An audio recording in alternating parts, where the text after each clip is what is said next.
What's up, Taiwan? I'm Erika Liu with 10 minutes of news from here in Taiwan and around the world. Taiwan's search and rescue team returned home on Wednesday afternoon.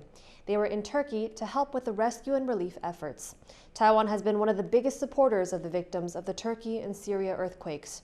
TaiwanPlus reporter Bing Wang was at Taiwan's main international airport. After 9 days, the Taiwanese search and rescue team has finally returned back from Turkey. The team, consisting of 130 members and 5 dogs, arrived here at Taiwan's main international airport by charter flight from Istanbul. Altogether, they saved around 10 people from the rubble. When the Taiwan rescue team came out of the gate, they were met with applause and a heartwarming moment between father and family. The earthquakes in Turkey and Syria have killed around 40,000 people and injured another 100,000. Bodies are still being pulled out of the rubble. It's the deadliest disaster in Turkey's modern history. Team leader Huang Bo-chun described the difficulties in the rescue. 比较困难的地方就是因为我们有转机的过程中，因为不熟悉当地的天候、气候，还有它的运载，难免有一些的装备器材会在寻找。Taiwan sent a rescue team to Turkey within hours of the disaster. And aside from sending a crew, Taiwan also raised $16 million for the victims. 有一些机具还有装备，我们希望能够现地留给土耳其的这个搜救队伍未来在进一步执行任务跟工作的时候可以使用。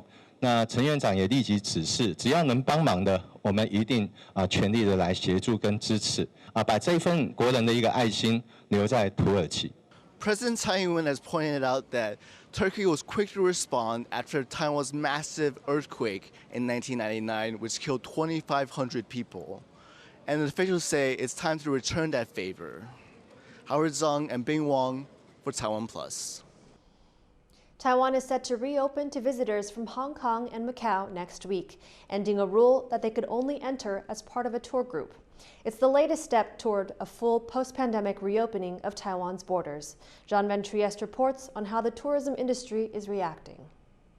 In this Taipei shopping district, a glimmer of post-pandemic hope. Ximending is a tourism hotspot that was hit hard by COVID-19 border closures.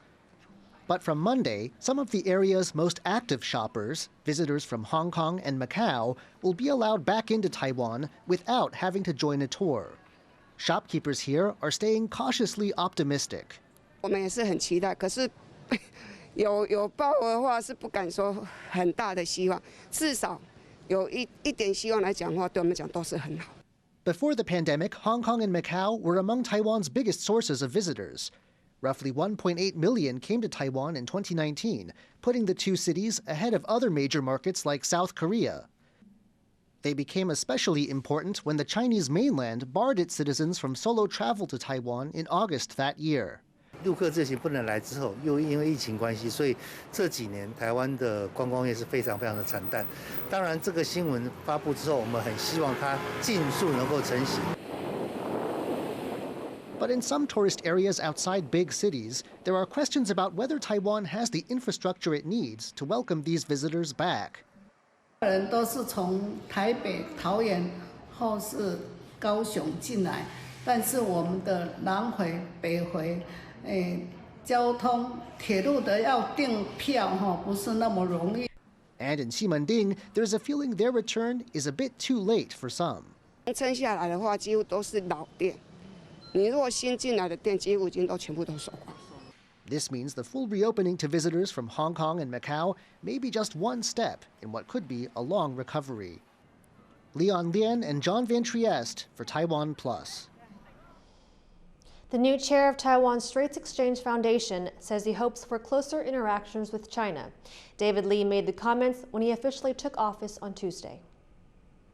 本人期待海基会与对岸海协会的互动可以更加紧密，强化合作，务实解决双方民众遭遇的各项问题。 The foundation is a semi-official body that handles technical and business negotiations with China. Taiwan and China do not have official ties because they do not recognize each other's status as a state. The new chair has served in the role before and was previously Taiwan's foreign minister. Li says the COVID-19 pandemic has made it difficult for people to move between Taiwan and China in the last 2 years. He says he hopes to travel to China soon to serve the needs of Taiwanese citizens living and working there. Shares in Taiwanese chip giant TSMC fell on Wednesday after U.S. conglomerate Berkshire Hathaway sold 86% of its stock in the company. The sell-off came just 3 months after the American company bought over $4 billion worth of TSMC stock. Berkshire Hathaway also sold a majority of its shares in banking firms U.S. Bancorp and BNY Mellon. At its last earnings call, TSMC said that it expects revenue to dip in the first quarter of this year amid a slowdown in the global chip industry. 700 kilometers through icy forests in temperatures below -30 degrees Celsius. That was the challenge facing ultramarathon runner Chen this month. But the Taiwanese athlete safely finished the Yukon Arctic Ultra in northern Canada and came in 4th place. Chen arrived at the finish line on Tuesday, 10 days, 6 hours, and 4 minutes after he started. That's a personal record. It's Chen's second time running the race. In 2013, he finished 3rd and became the first athlete from Asia to complete the course. He was also the youngest ever finisher at just 26 years old. The Yukon Arctic Ultra bills itself as the toughest and coldest ultramarathon in the world. Contestants can choose to ski or cycle, but most do the race on foot. Taiwan's National Center for Traditional Arts is holding its first ever Taiwanese Opera competition. The event seeks to promote this cultural treasure, as well as Taiwan's Hokkien language. Yu Jinghuang has the story.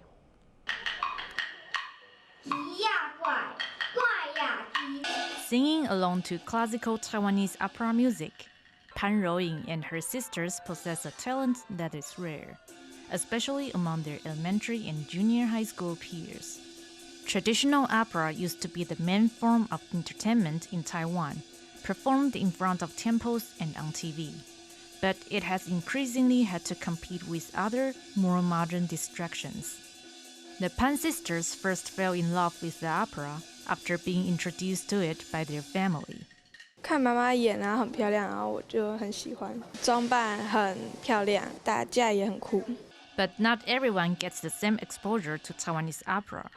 To help revive interest in this traditional performance art, the National Center for Traditional Arts is launching a competition with prizes totaling around $115,000. Professional makeup and costumes are not required to enter.